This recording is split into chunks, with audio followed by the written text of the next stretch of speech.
শিক্ষার্থীদের আহ্বান করছি, আপনারা সবাই ভোট প্রদান করতে আসুন এবং জীবনে যে স্বৈরাচার আমলের যে স্বৈরাচার যেভাবে আমাদের ভোটের অধিকার হরণ করে রেখেছিলেন, সেই ওই স্বৈরাচারকে পতনের পর আমরা যে অধিকারটি পেয়েছি সেই অধিকার আপনারা বাস্তবায়নের জন্য এগিয়ে আসুন।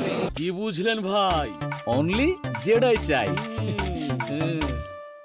এখন পর্যন্ত নির্বাচনে যে পরিস্থিতি দেখতে পেয়েছি, আমরা ইতিপূর্বে অবগত করেছি যে বিশ্ববিদ্যালয়ের যে নির্বাচন কমিশনার তাদের যে ত্রুটিগুলো, সেই ত্রুটিগুলো আসলে ছোটো ছোটো ত্রুটিগুলো অনেক বড় আকারে এখানে পড়ছে।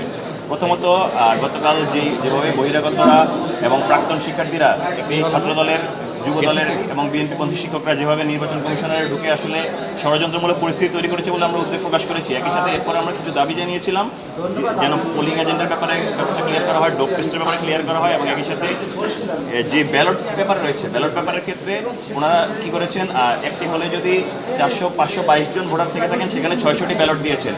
একই সাথে কোথাও যদি আবার 390 জন থেকে থাকেন সেখানে 400টি ব্যালট দিয়েছেন। আমরা এই জায়গায় স্পষ্টভাবে বলেছিলাম যে এই যে অতিরিক্ত ব্যালটগুলো আসলে সমস্যাজনক, এগুলো কোনো স্বচ্ছতার ক্ষেত্রে অন্তরায়।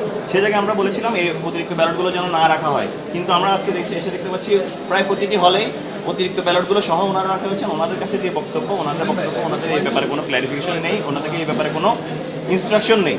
আমরা খুবই দুঃখের সঙ্গে জানাচ্ছি যে নির্বাচন কমিশনার নির্বাচনের স্বচ্ছতা নিশ্চিতের ক্ষেত্রে যত প্রকার ভূমিকা রাখার কথা, সেই ভূমিকা রাখার ক্ষেত্রে এখনও আসলে তারা পর্যাপ্ত ভূমিকা রাখতে পারছে না। আমরা আশা রাখছি পোলিং এজেন্টের ব্যাপারে যে সংশয়টা রয়েছে সেই সংশয়টা তারা দ্রুত দূর করবেন এবং অতিরিক্ত যে ব্যালট নাম্বার, এই অতিরিক্ত ব্যালট নাম্বার ভোট কেন্দ্রে রাখার দ্বারা নির্বাচন কারচুপির সংখ্যাকে উস্কে দেওয়ার কোনোভাবে সমীচীন মনে করছে না। আমরা আশা রাখছি নির্বাচন কমিশন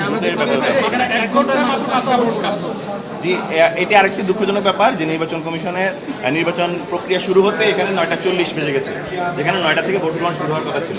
আমার কাছে মনে হয় এই জায়গায় যে এফিসিয়েন্সি জায়গাটা আরও বৃদ্ধি করার প্রয়োজন ছিল বাকি হলগুলোতে।